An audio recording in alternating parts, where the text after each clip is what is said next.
Вечно в нея ще изхвърлиш ето стари вестници, тетрадки и кашони, опаковки, папки. В синя кофа заминават, там хартията поставят. Жълто, синьо и зелено, правилото да е наредено. В трите кофи цветни подредени, отпадъците тук са раздели. Здравейте! Кое ти е любимото животно? Мони, я да видим кое ти е любимото животно. Какво си нарисувала? Щъркил. Може ли да ни покажеш? Да. Наси ти? Колибри. Страхотно! А знаеш ли къде живее колибрито?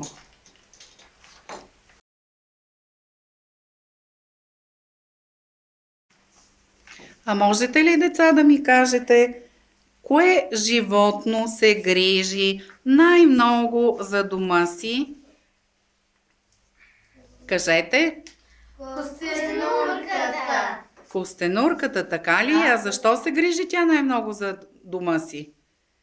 Кажи, Ева. Защото тя е много добро животно и носи къщичка на гърба си. Точно така. Значи тя се придвижва заедно със своя дом. А какво представлява нейния дом? Черупка. Черупка, която нали, тя си я носи на гърба си. Черупка представлява на нейния дом. Точно така. Знаете ли, кое животно е най-старото на планетата? Кажи, Мони. Най-старото животно на планетата е костенурката. Знаеш ли от колко години тя съществува като вид? От 200 милиона години. Охо, това означава, че тя е съществувала още по времето на динозаврите. Страхотно! А можете ли да ми кажете хората в какво живеят? Наси, кажи, миличка. Къщи, блокове, кооперации. Чудесно. А как се грижат хората за своите домове? Кажи, Любчо. Някои се грижат много добре, а други замърсяват околната среда, като сечат горите, като изхвърлят нефта и отпадъци. Така ли? Да. И това не е хубаво, което правят хората ли?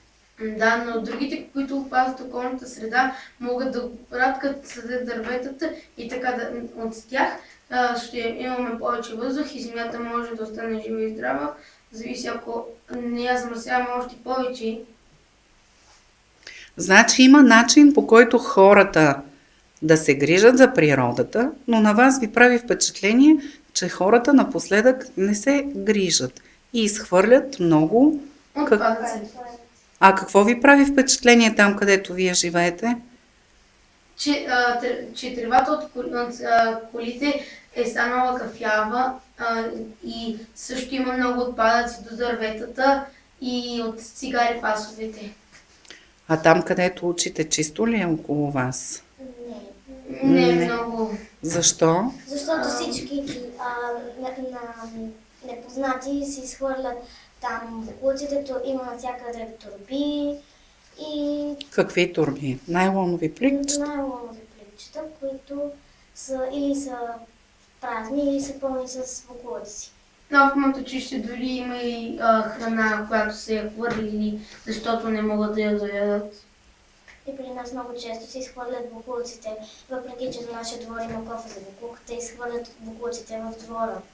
И това какво показва? Че хората не са научени да изхвърлят боклуците на определените за целта места. А вие чували ли сте за разделното изхвърляне на боклуци? Да. Къде, Нанси? Имате ли в училище различни по цвят контейнери за боклук? Имаме. Да, при нашия дом, до нашия дом има едни контейнери, дето на картинката пише специални за шишета, специални за хартии, специални за стъклени неща. Тоест има правила, има указания къде да се изхвърлят боклуците. Ти спазваш ли ги тези правила? Да, аз ги спазвам, но често виждам и някакви други неща изхвърляне неща на нея до контейнерите, само не са вътре и така замърсяват околната среда и всяка крачка, която виждам някакво бокуче, което замърсява околната среда и изнимат и кафява трева от газовете на колите. И това не е хубаво. Тогава ние с вас какво можем да направиме? Аз смятам, че ние можем да опазим околната среда, като засаждаме дърветата, събираме бокуците и слагаме в контейнерите и на определените им места. И какво животно ние имаме в училищния двор, което много често идва при вас? Кажи, Мони. Катеричката Катеричка, тя къде живее? на дърветата. В двора ние какво дърво имаме? Един голям. Как се казва това голямото дърво в двора? Орех. Орех. Точно така, голям стар орех. А вие харесвате ли го? Да. Защото през лятото Падат орехи и ние ядем. това се случва по-късно през есента. През лятото какво правиме под ореха? Сядаме на... Слагаме на пейката. Да си разказваме истории. И ни е приятно да седиме под неговата дебела сянка. Сега, искате ли да нарисуваме костено, за която говорихме преди маничко?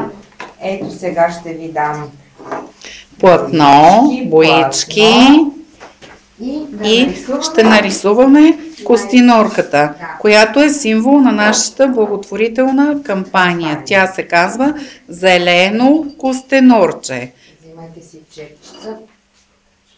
Какъв цвят искате да нарисувате костенорката? Зелено, жълто и кафяво. А може и черно за очите. Може, да. Хайде да нарисуваме. Взимаме платното.